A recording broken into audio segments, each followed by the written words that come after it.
அனைவருக்கும் காலை வணக்கங்க. நாங்கள் ஆக்சுவலாக மெயினில் இருக்கிறனால சுற்றி வண்டி ஓடிக்கிட்டே இருக்குது தொடர்ந்து. ஒன்று ஏர்லி மார்னிங் 5 மணிக்கு முன்னால் பேப்பர் கிடைக்க மாட்டேங்கி, கிடச்சுன்னா இன்னும் கொஞ்சம் நாய்ஸே இல்லாமல் வீடியோ போட்டுடலாம். நெக்ஸ்ட் டைம் அந்த நாய்ஸ் ரிடக்ஷனுக்கு என்ன வழி இருக்குதுன்னு பார்த்ததும் தினத்தந்தியுடைய குறுக்கெழுத்து போட்டி இன்றைக்கி என்ன கிழமைன்னா 5/6/2026 வெள்ளிக்கிழமைங்க. ஓகேங்களா, வாங்க ஒன் பை ஒன்னாக பார்க்கலாம். இடமிருந்து வலம், விரிவாக்கம், விரிவு, அகலம். விரிவாக்கம்னா வைடனிங், எக்ஸ்பென்ஷன், எக்ஸ்டெண்டு. ஓகேங்களா, வித்து, அகலம்னா வித்துன்னு வச்சுக்கோங்க. இதுக்கெல்லாம் நீங்கள் தமிழில் சொல்லணுன்னா விஸ்தாரம் அப்படின்னு சொல்லுவாங்க.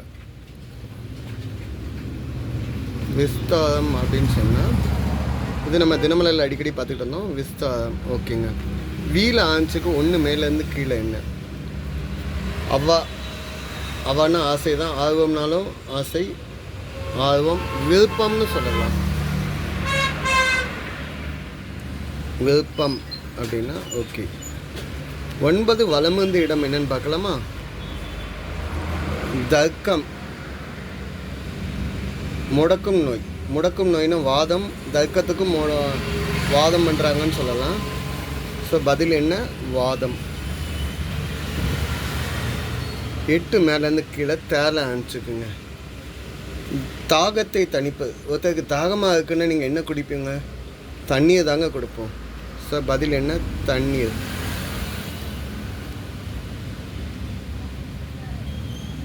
சரிங்க. இந்த சைடு வந்துவோம். 2 மேலேருந்து கீழே ட்ரால அனுப்பிச்சுக்குங்க. தேரோடும் தெரு. தேரோடும் தெருவை வீதின்னு சொல்லுவாங்க.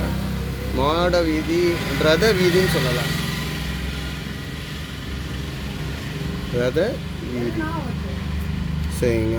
4 இடமிருந்து வலம் என்ன? டேஷ் மட்டுமல்ல, விவேகமும் தேவை. ஒருத்தருக்கு வீரம் மட்டும் இல்லை, அவருக்கு அறிவு திறமையும் வேணும். விவேகம்னா புத்திசாலித்தனம். வீரம் மட்டும் தேவையில்லை, விவேகமும் தேவை. ரெண்டும் சேர்ந்தால்தான் திறமை அப்படின்னு சொல்லுவாங்க. ஓகேங்க. 10 கீழேருந்து மேலே என்ன? புறம் அல்ல, வெளியில் இல்லை, உள்ளுக்குள்ள. உள்ளுக்குள்ள அப்படிங்கிறத நீங்கள் என்னன்னு சொல்லுவீங்க? அகம். 10 இடமிருந்து வலம் என்ன? Printing purse. பிரிண்டிங் பர்ஸை நீங்கள் என்னன்னு சொல்லுவீங்க? அச்சகம் அப்படின்னு நம்ம சொல்லுவோம். பதில் என்ன? அச்சகம். சரிங்க. 11 கீழேருந்து மேலே என்ன? விரைவு இல்லைன்னா திடீர். இதுக்கு வேறு ஹிண்ட் எதாவது இருக்கான்னு பார்ப்போம். 5 இடமிருந்து வலம் என்ன? ஒரு நட்சத்திரம். இதுக்கும் ஹிண்ட் வேணும். ஸோ 3 மேலேருந்து கீழே வரும். என்னன்னு பார்ப்போம். மரியாதை நிமித்தமாக பெயருக்கு முன் எழுதுவது. மரியாதைக்காண்டி பெயருக்கு முன்னால் என்னென்னு எழுதுவோம்? திரு. பெண்களுக்கு திருமதி இல்லைன்னா செல்வின்னு எழுதுவாங்கல்ல, அந்த மாதிரி. இங்கே 2 எழுத்து இருக்கிறனால திருன்னு எழுதுவோம். 6 மேலேருந்து கீழே என்ன? ஆகாயம். ஆகாயம்னா வானம்னு நம்ம சொல்லலாம். சரிங்க. இப்போ 5 இடமிருந்து வலம் பாருங்க. ஒரு நட்சத்திரம். 2 ஹிண்ட் வந்துருச்சுங்க. ட்ரூவா. ஸோ திருவாதிரை அப்படின்னு சொல்லலாம். 6வது நட்சத்திரம். ஓகேங்களா. ஸோ 11 கீழேருந்து மேலே. விரைவு இல்லைன்னா திடீர் அப்படின்னா நீங்கள் என்னன்னு சொல்லலாம்? சடுதியில். முருகப்பெருமான சொல்கிறீங்களா, சடுதின்னு சொல்லுவாங்க. விரைவாக வா அப்படிங்கிறதுக்கு சடுதி. ஓகேங்களா. 7 கீழேருந்து மேலே என்ன? தன்னலம் துவக்கம். செல்ஃபிஷாக இல்லாதவங்கள நீங்கள் என்னன்னு சொல்லுவீங்க? தியாகி. அடுத்தவங்களுக்காக வாழுதவர்கள் தியாகி. ஓகேங்க. 13 கீழேருந்து மேலே என்ன? தூக்கம். தூங்காத என்னன்னு சொல்லுவாங்க?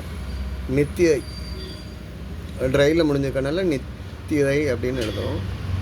சரிங்க. 13 வலமிருந்து இடம் என்னன்னு பார்க்கலாமா? நள்ளிரவு. யாமம், சாமம் சொல்லலாம். இங்கே நீ வந்திருக்கனால 2 எழுத்து தான். நிசி. நடு நிசி அப்படின்னு சொல்லுவீங்கள்ல, அதை நள்ளிரவு அப்படிங்கிறத நிசி. ஓகே. 12 மேலேருந்து கீழே என்ன.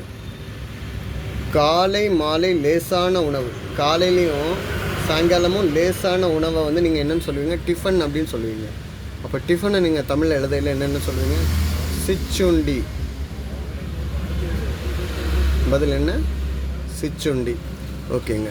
18 வலமிருந்து இடம் என்ன. விளைந்த பயிரை டேஷ் செய்வார். நெல் எல்லாம் பயிரெலாம் விளைஞ்சதுக்கப்புறம் என்ன பண்ணுவீங்கன்னா வயல்லேருந்து அதை அறுவடை பண்ணுவாங்கங்க. சரிங்களா? அறுவடை. சரிங்க. 16 மேலேருந்து கீழே என்ன. சுவடு. இனம் காண உதவுவது. சுவடு இல்லைன்னா இனம், இந்த இதெல்லாம் வச்சு நீங்கள் என்ன கண்டுபிடிப்பீங்க அப்படின்னா அடையாளம் கண்டுபிடிப்பீங்களா, தடயம் கண்டுபிடிப்பீங்களா? ஸோ 16 வலமிருந்து இடம் என்னன்னு பார்த்தோமே. சட்டியில் இருந்தாதானே அகப்பையில் வரும். பாத்திரத்தில் இருந்தால் தானே கரண்டியில் வரும் அப்படின்னு சொல்லக்கூடிய வார்த்தை. சட்டியில் இருந்தால் தானே அகப்பையில் வரும். ஸோ அகப்பை எழுதிட்டீங்க.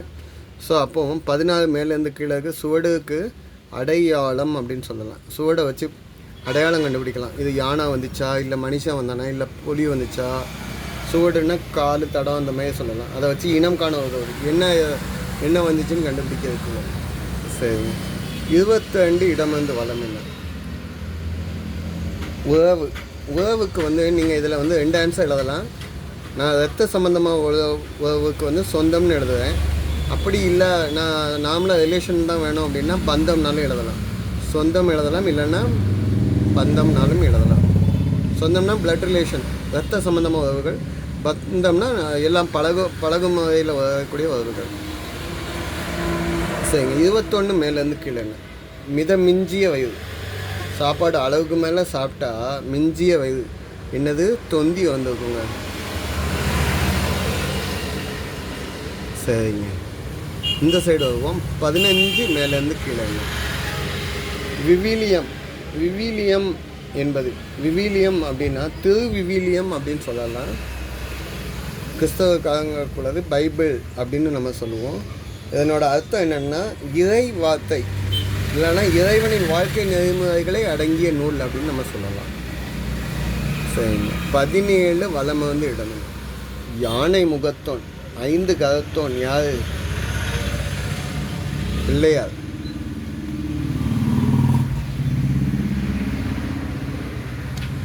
சரிங்க. பிள்ளை யார்? லை இருக்குதுங்க. 14 மேலேருந்து கீழே என்ன. மாலை முழுவதும் டேஷ் பாரதி சொன்னது. மாலை முழுவதும் விளையாட்டு. பாரதியார் என்ன சொன்னாங்கன்னா ஓடி விளையாடு பாப்பா ஒரு குழந்தை வையாதே பாப்பா அப்படின்னு சொன்னார். இடையில உள்ள சென்ஸ் மட்டும் சொல்கிறேன். காலை எழுந்தவுடன்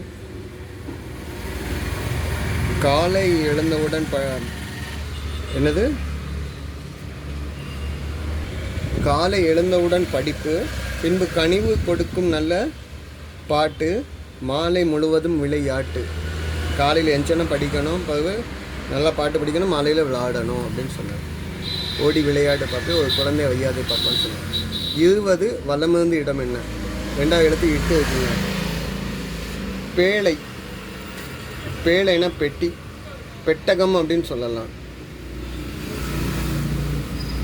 பாக்ஸ். ஸோ பெட்டிங்கிறதுக்கு பெட்டகம் அப்படின்னு நம்ம எழுதுவோம். சரிங்க. கடைசி 19 மேலேருந்து கீழே என்ன.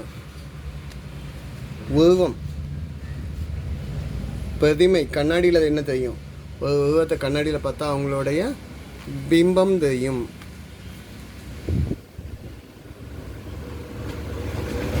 சரிங்களா? இதுதான் இன்றைய குறுக்கெழுத்து போட்டியோட பதில். எதுவும் தப்பாக சொல்லியிருந்தால் கமெண்ட்டில் கொடுங்க. சப்போர்ட் பண்ணி கொடுங்க, சப்ஸ்கிரைப் பண்ணி கொடுங்க. வீடியோவை பாஸ் பண்ணிவிட்டு கண்டுபிடிங்கிற வித்தியாசங்களை ட்ரை பண்ணி பாருங்க. முடியாதவங்க ஒரு குழந்தை இந்த வித்தியாசத்தை கண்டுபிடிச்சி வீடியோவை போட்டுக்கிட்டு இருக்குது. ஆல்ரெடி சர்க்கிளில் வேறு மார்க் பண்ணி வச்சுருக்குது. ஓகேங்களா? தப்பாக எதுவும் சொல்லியிருந்தால் கமெண்ட்டில் கொடுங்க. நன்றிங்க.